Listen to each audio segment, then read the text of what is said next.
recruiting-ish. Web3, world-class podcast. Let's get it, let's go. The topics of discussion you cannot get from another. Opportunities in Web3, we got you covered. Metaintro, been dope. Gotta thank you for the love and support that you give it, keep it coming. We going up in jet speeds, interviews with the crews, making moves, let's see. It's a brand new world of NFTs. Join in Recruiting-ish podcast, yes please. Join in Recruiting-ish podcast, yes please. Metaintro does not give financial advice. Information provided by Metaintro is intended to be used and must be used for informational purposes only. Always do your own research on the companies that you apply to and the opportunities that you invest in. Hey everybody, welcome back to the Recruiting-ish podcast. I'm Alex, crypto recruiter, here with Lacey from the Metaintro team. Say what's up. GM, what's up? How's it going? We're bringing back GM. That was such an awkward intro. What do you say? It's like when you introduce yourself, it's like, I don't know. And everybody's coming back, hopefully, return listeners, so they know who we are. But yeah, good morning, WAGME. I don't know. Do people still say that? I don't know. Maybe that's dead. WAGME die. I think WAGME died with all that happened last year, but maybe it'll get picked back up or somebody will make another term. But let us know in the comments what that is so we can start the episode next time with the proper Web3 terminology. Great. Yeah, I saw a meme yesterday that had like the stick figure trying to figure out which GM is appropriate. Is it GM in all lowercase or GM in all caps? I didn't look through the comments though to see what the opinions were. And he also, the person that tweeted that also did not repost to give us, the audience, the results. I see. Well, at least, man, I remember back in like peak bull market, you'd be in a Discord community and it would just be like 3,000 GMs every morning that you would just have to like cycle through. So I'm glad that has stopped. Hopefully that won't come back. It was nice, I guess, at first, but got a little crazy there. It did get crazy. So, well, we're back today with more exciting call-ins, which is very, very exciting. Now I said exciting 3 times. I don't know. Maybe it's the caffeine today.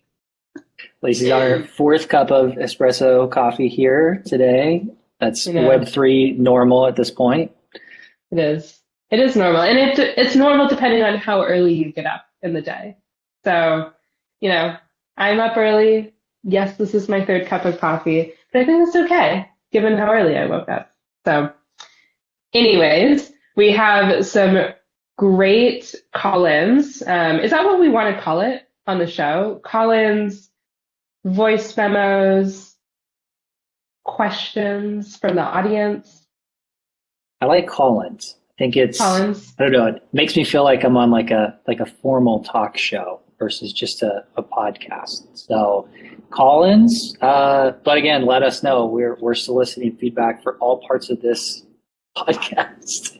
So if you've got cool terminology for any of this, let us know, please. We don't want to, we want to be very in the mix with our terminology and what we're doing. Yes, absolutely. So for this episode, we had a ton of great call-ins that came primarily from our Discord stages that we hosted this past week.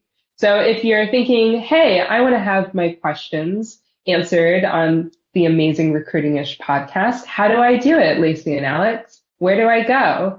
The answer has turned out to be Metaintro's Discord stages. So once a week, we've been hosting Discord stages where you can come up, ask your questions. We record it. We give you a very high level answer just to point you in the right direction and then say to you, but we'll dive in on the podcast and get a little bit deeper into the answers for your questions. So that's every Wednesday in our Discord. You can find the link below in the show notes, or if you're watching this on YouTube, down below in the description. Definitely. Yeah. Thank you to everybody who joined that.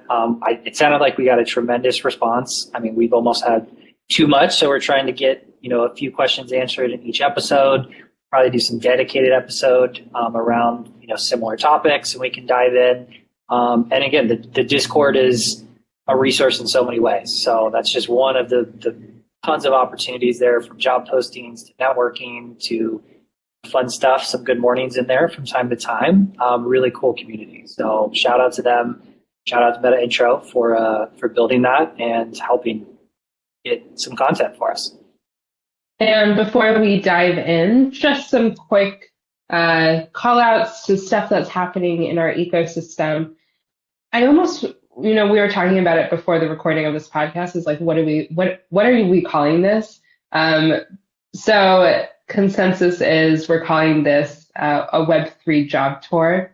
We're going out to a few different conventions over the next about 90 days, where we'll be hosting the job fairs for those conventions. And the first one up is IWB in Washington, D.C. at the end of March. We'll be hosting their job fair. Super excited to be able to bring in some speakers, some incredible employers that are still hiring in this bear market. And if you have the opportunity to come in person and network and meet your potential employer, tickets are also below in the show notes, as well as the description if you're watching on YouTube. We have some other great events that are coming up. We'll be at NFT Miami Fest in Atlanta, and a few others that we'll be announcing soon, which will be listed in the event calendar in our Discord. So with all that said, are you ready to dive in? Yeah, let's go. Play the first one. Let's see what we got. So my question, a little background for college. I study integrated marketing communications. I've been involved in the Web3 space for around a year now. Over my past internships, I had one with Horizon Media where they have a new department called Chapter and Verse that's entirely devoted to Web3, and I got to help them kind of explain Web3 to different departments and brands and stuff. And then past fall, I was in LA doing a program with my school where we get an internship and do credits there. And I ended up working with Venice Music, who actually dwells in Web3, helping artists release on kind of catalog and different music NFT platforms. So right now, I'm going to graduate in May, and I'm looking forward to it. I'm looking forward to possibly getting a job in community management. So I was just wondering about any possible tips. Been applying to some put out. I think I applied to a couple of the Trust Wallets ones and the one from FAM. So I guess maybe a more specific question besides for just general tips about applying for community manager roles. Would you recommend also reaching out to the founders or new people? Or let me know the tech stacks. Yeah. All right. So setup for the question was awesome. I appreciate, given kind of the context backstory on experience. I think we can now talk about kind of your particular example, and then as well broadly. Sounds like been in some Web3 internships, roles, but looking to get into full-time community mods. It seems like a consistent question. A community mod, cool job. Lacey, any insight, tips based on this question? To it being a cool job? Well, that and how to seems like how to kind of bridge the gap, right? It sounds like he's having trouble, I guess, landing that job. Seems like he's been applying, he's got experience, but may not be getting past the application. Yeah. I think right now with the market, and just given what I see in our Discord community, there's not a ton of community mod jobs out there, and community mod jobs that are well paid at a living wage. And sounds like he's based in the US, so living wage in the US. And what's surprising to me is that he's going for community mod jobs versus going for marketing roles, social media management roles, things that are more complementary to what he did in his internships. What do you think? Yeah, I agree. I think community mod is just one part of that aspect of marketing and building community and communications and even PR and some of this auxiliary stuff that sounds like he's done in integrated marketing. That's a lot of different channels, Discord and community being one of those. So I mean, I challenge you to just maybe expand that, right? Whether that's, like you said, social media management, content creation, or just general marketing. I think in this market, the job of just being a community mod, I don't know if it exists because people are tightening budgets and they may not have the ability to just pay somebody just to manage community. Probably a role that's been absorbed into, a other role within the organization, especially a startup, right? Like that might now be 4 different roles within it. So, I mean, it's a cool role. I'd say keep trying for it, but don't limit it just to community mod. Do some of the other, kind of parts and see what you find. Yeah, and it sounds like he's looking for his first full-time role as well. He's like done his internships. He's ready to leap full-time into the space. I wish I had like a list of the music Web3 companies that are hiring. Just based on his experience, I think it'd be great to like continue down that path. It's a great like niche. And I'm sure that some of the large agencies based here in LA have Web3 departments or are looking to dive into Web3. They're looking for experts in the space that can help take the business into the ecosystem. So biggest piece of advice for this individual would definitely be to continue looking at music Web3 companies because your resume already screams music and Web3. I would keep going down it. Yeah, no, I think the one that comes to mind is a pretty cool company, started by Blau, the DJ, and somebody else, but Royal doing music NFTs. Reach out to them, right? I think they're a pretty connected team. If you've got connections, maybe in the industry, I know it's a pretty tight knit group, especially out in LA. Maybe reach out to them, the founders, recruiting team, as well as like the big companies, like you mentioned, like Universal's probably got some Web3 stuff going on. Try to network. I think that's the biggest part with LA and just getting the job. Super competitive. So you really got to network and kind of build yourself and brand yourself to kind of stand out. So don't give up. I mean, getting the first job is tough, and this is a tough market. The only other thing I'd say is, loop back to some of the places that you internship for. You got experience, you got relationships. Maybe they are looking for someone full time, or they might know somebody. And it's a really good, as long as you had a good internship. If it was a bad internship, keep moving. But, feel free to loop back with the people in your network. It's something you want to do as you continue to grow. I was reading The Milk Road this morning. Do you read that? This came up on that last podcast. Did this come up already? Have we talked about this already? This came up. So it's not on. I got way too many subscriptions for crypto newsletters. It's not one I've subscribed to you don't yet, need it. but I did look it up after that episode because I felt a little newsletter shamed. So yeah. Well, I was doing my morning scroll, reading through the newsletter, and Napster's back, and Napster's back in today's form. I was reading like the history of Napster and how many times they've been acquired and like who's integrated with them and yada, yada, yada, which is actually a ton more than like I feel like you or I would have just known. And they made their recent move, which is Napster Ventures. And their first venture investment was into Mint Songs. So my guess is Mint Songs is probably hiring. So if you're listening to this, I would take a look and head to their website, reach out to the founders, see if they're looking for entry-level like marketing, social media management positions. I think they raised quite a bit. So they definitely have the capital to spend on talent. Nice. Yeah, Napster. Every time I hear Napster, I just think of Justin Timberlake from The Social Network playing Sean Parker. So I'm glad his dream company lived on. And it's funny to see brands that you used or heard of as a kid now come back around so many years later. I'm like dating myself on age, but we'll see what they do. Ready for the second? Ready for the second. All right. I'm Divine, and I'm a Web3 content writer. So I just graduated from school, studying actuarial science.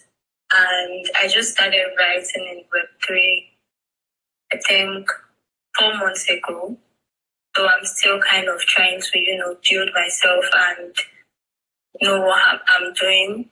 So for now, I'm just writing threads on Twitter, writing Medium articles, trying to put myself out there, applying for jobs. So what's your advice for like content writer just starting out? How do you think can actually build up and build our skills? Because most of the times I want to apply to jobs, it's always must have 2 years experience, 1 year plus experience, and it's like there's no opportunity for people that just started up. My question.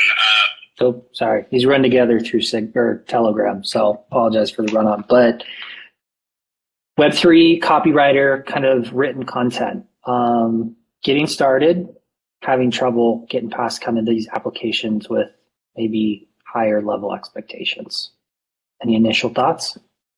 This is such a consistent issue that I feel like we talk about, which is, hey, I'm trying to break into the Web3 space and can't because there's no entry level positions.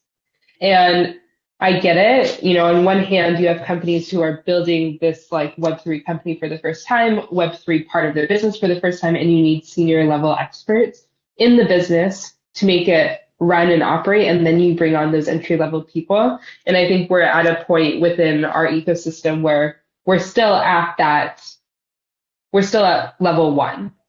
And while you have all of these companies preaching, oh, you should make the career transition into Web3, apply to our jobs. Oh, wait, none of the jobs we have are entry level. And so you hear consistently this frustration from individuals who are like, I'm ready to make the jump. I want to make the jump, but I can't because all of these job descriptions are requiring years of experience because they're building expert level teams. And so I feel for her. It must be frustrating. And then especially with writing. Alex, have you ever hired a writer? I have. When I was doing creative hiring, and I've actually got a couple copywriter at a senior level, so this doesn't help. Again, we're guilty of this in terms of like the years of experience. So this hits close to home. And it's tough, right? I mean, it's just like content or graphic design. It's like everybody's writing style is different. Companies look for specific stuff. And again, if you're just getting started, right, you might have a really great voice and really great writing, but what's to say you're any less of a great writer than someone with 2 years, and it kind of pigeonholes you. Yeah. What do you look for in a writer? I think it depends. I mean, I think like I'll use this current example for what I'm looking for right now. It's totally finance copy related. So they have to have, B2C experience. So writing to a customer who is, about to or signing up for a finance product. So investment, products, banking, credit cards, different stuff like that is what we look for.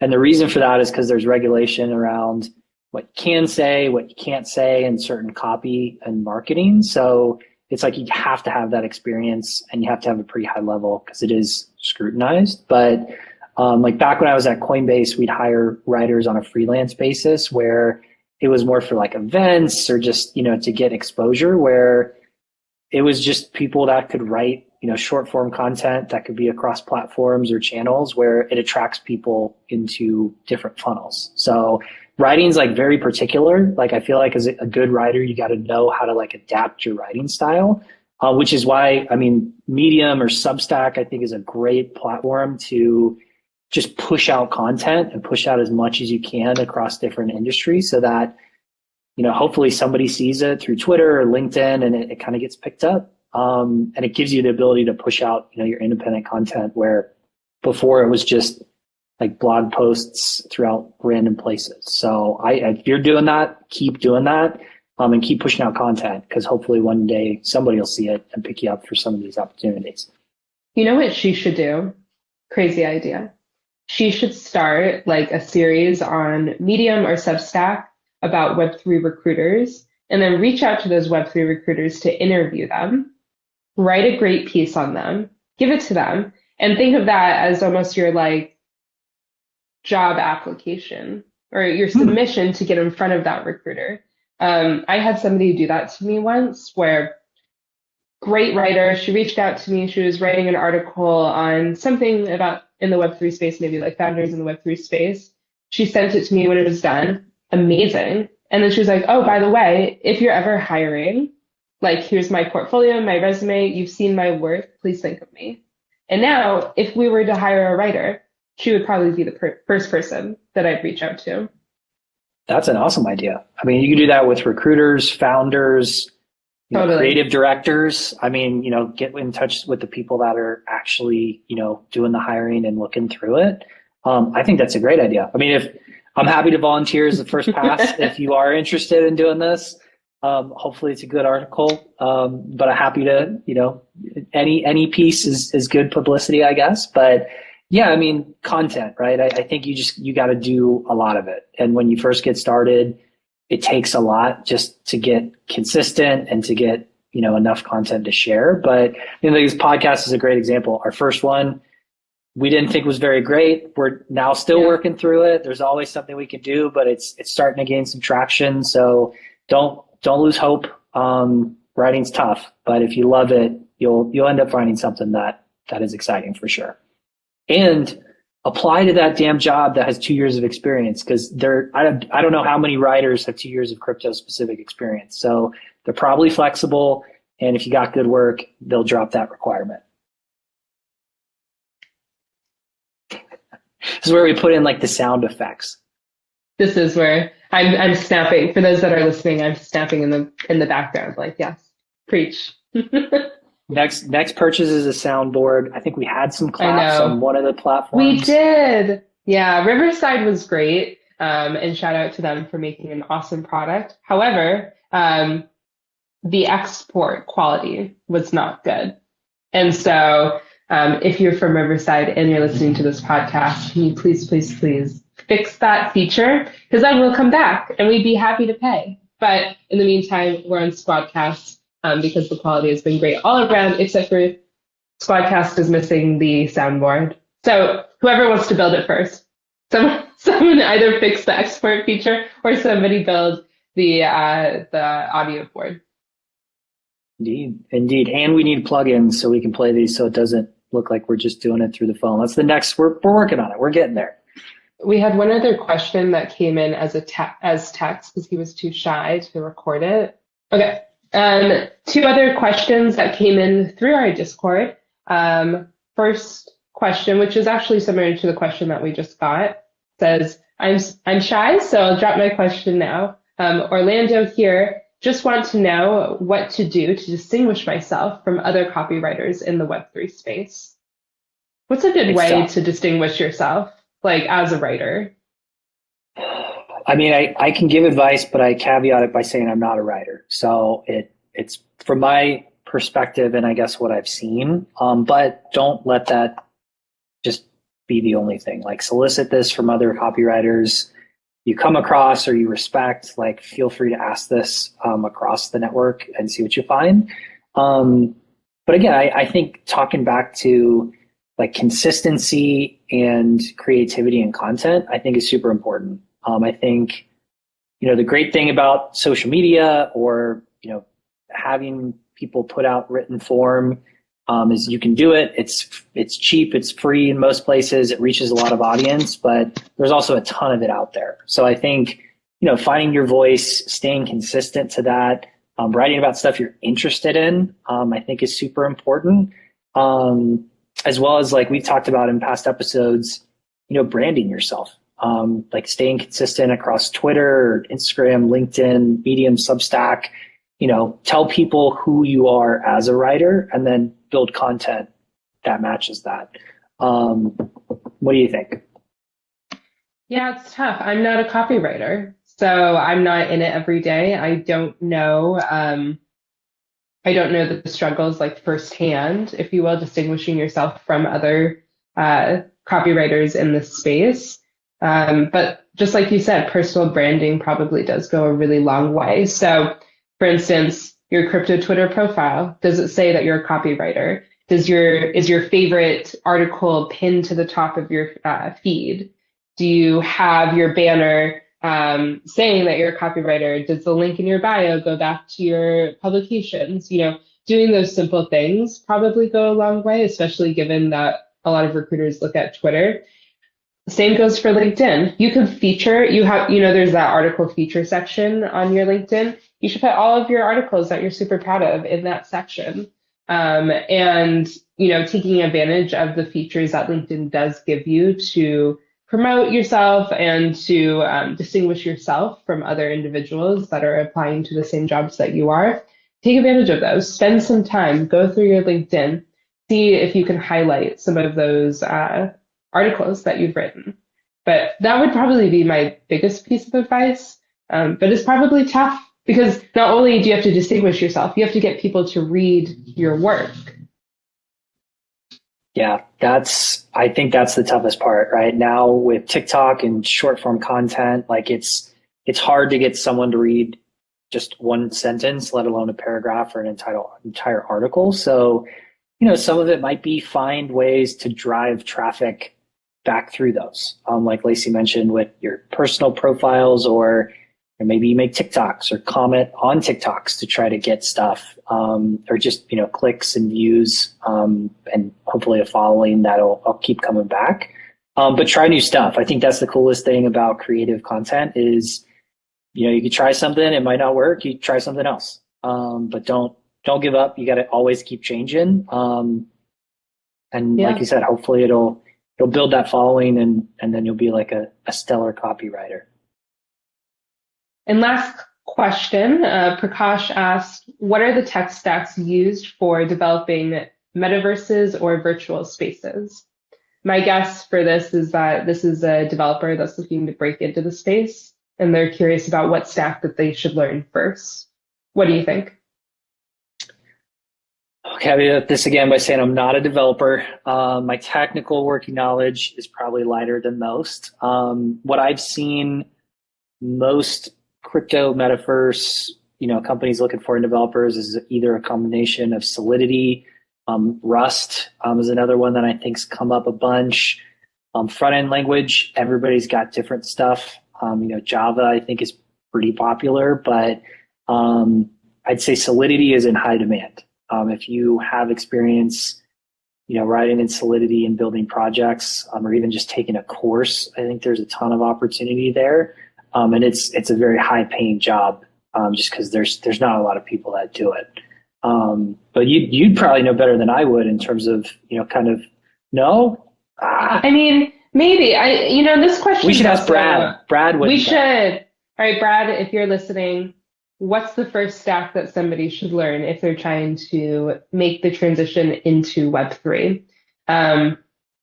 We'll have his answer next week on the next podcast. Yeah, or we'll phone a friend. Or we'll call him. We'll patch him into this. We'll patch put him a in. recording right now, and if it's working, there it is. But great, I'll have him do it. I'll ask him to send in a recording. Perfect. Well, great questions today. This was awesome. I love that we're able to dive into different roles within Web3, which is great. I think it sheds light on all of the different types of opportunities that are in this space, aside from just technical opportunities. Yeah, no, it's awesome to hear what's going on in the job market. I mean, me as a recruiter, I see things through one lens. You as a founder, you see things through another. We're interested to see what's going on, like boots on the ground, challenges, hurdles. Send us your wins, right? Like, I think a cool part of the community with Metaintro Discord is, if you do land a job, maybe send a recording and tell us what that job is. Like, it's not always about hurdles. It's about kind of some of the success too. So we're working through this. This is a new format. We'll still have some guests on. If you're interested in being a guest, let us know. We're also maybe looking for a third co-host here. So if you've got some interest in being a podcaster or podcast co-host, let us know. We're always looking and excited to keep going with this format. Yeah, thanks to everybody for tuning in, and we'll see you next week. See ya.